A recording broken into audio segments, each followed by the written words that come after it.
ओम नमः शिवाय। ओम सत्यम शिवम सुंदरम। श्री शिव महापुराण के 7वें भाग में रुद्र संहिता का प्रथम अध्याय शुरू करेंगे। सूत जी के ऋषियों से वार्ता। दूसरा अध्याय शिव जी की काम विजय। आगे बढ़ने उससे पहले आपसे नम्र निवेदन कर लूं कि आप हमारे चैनल को लाइक और सब्सक्राइब कर लें ताकि संपूर्ण शिव महापुराण का महात्म समझ सकें। यह भागों में बांटकर आप लोग सुन सकेंगे। तो चलिए शुरू करते हैं हमारा पहला अध्याय।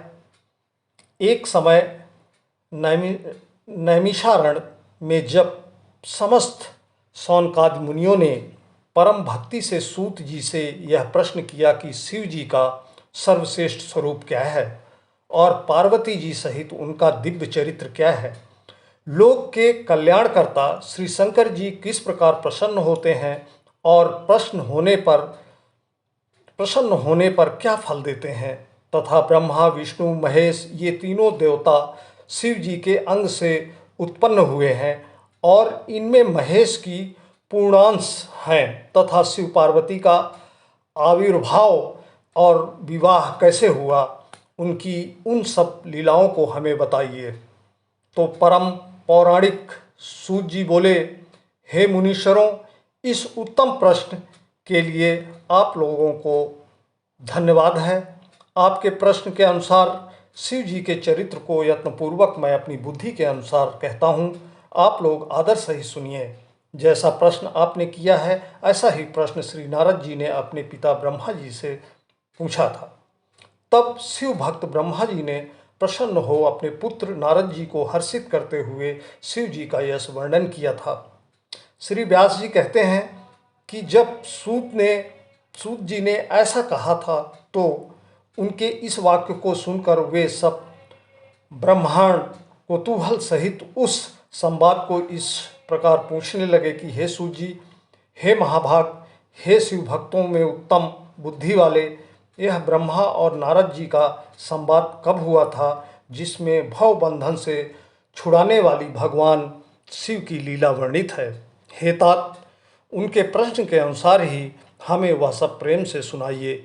इस प्रकार श्री शिव महापुराण में दूसरी रुद्र संहिता का पहला अध्याय समाप्त होता है और दूसरे अध्याय में हम सुनेंगे शिव जी की काम विजय। श्री सूत जी बोले, हे विप्रों, एक समय श्री नारद जी तप करने की इच्छा से हिमालय पर्वत की एक अत्यंत सुंदर गुफा में गए जहाँ देव नदी गंगा जी बड़े वेग से बह रही थीं। वहाँ रहकर मुनिश्रेष्ठ नारद जी ने बहुत काल तक तप किया और समाधित होकर ब्रह्म साक्षात्कार किया। उनके उस तप से इंद्र कपित हो गए और विघ्न उपस्थित करने के लिए काम का स्मरण किया। काम इंद्र के सामने आया तो स्वार्थ में कुटिल बुद्धि इंद्र ने कहा, हे महावीर मित्र काम, तुम तो सर्वदा ही मेरा हित करने वाले हो। इस समय मेरी सहायता करो। हिमालय पर्वत की गुफा में नारद मुनि तप कर रहे हैं। वे मन में शिव जी को धारण किए अचल समाधिस्थ हैं। कहीं वे ब्रह्मा जी से मेरे राज्य की याचना ना करें, अतः तुम उनके तप में विघ्न करो।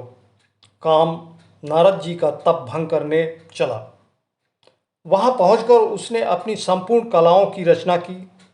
वसंत ने नाना प्रकार का प्रभाव दिखलाया, परंतु नारद मुनि के चित्त में कुछ भी विकार नहीं हुआ और शिव जी की कृपा से इंद्र का गर्भ नष्ट हो गया, क्योंकि इसी स्थान पर पूर्व काल में शिव जी ने तप कर काम को जलाकर भस्म कर रति को वरदान दिया था और यह कह दिया था कि यहाँ पर काम का कुछ भी प्रभाव ना होगा। काम को जीतकर नारद जी गर्वित हो गए और शिव जी की माया से मोहित अज्ञानियों के समान उस वृत्तांत को कहने के लिए कैलाश पर्वत पर शिव जी के पास पहुँचे। नारद जी ने रुद्र को प्रणाम कर अभिमान से अपना सब वृत्तांत कह सुनाया और अपने को महात्मा और प्रभु समझा। इस पर रुद्र जी ने कहा, हे तात नारद, तुम धन्य हो, परंतु यह बात जो तुमने मुझसे कही है इसको भगवान श्री हरि के आगे मत कहना और उनके पूछने पर भी तुम इस वृत्तांत को गोप्य ही रखना।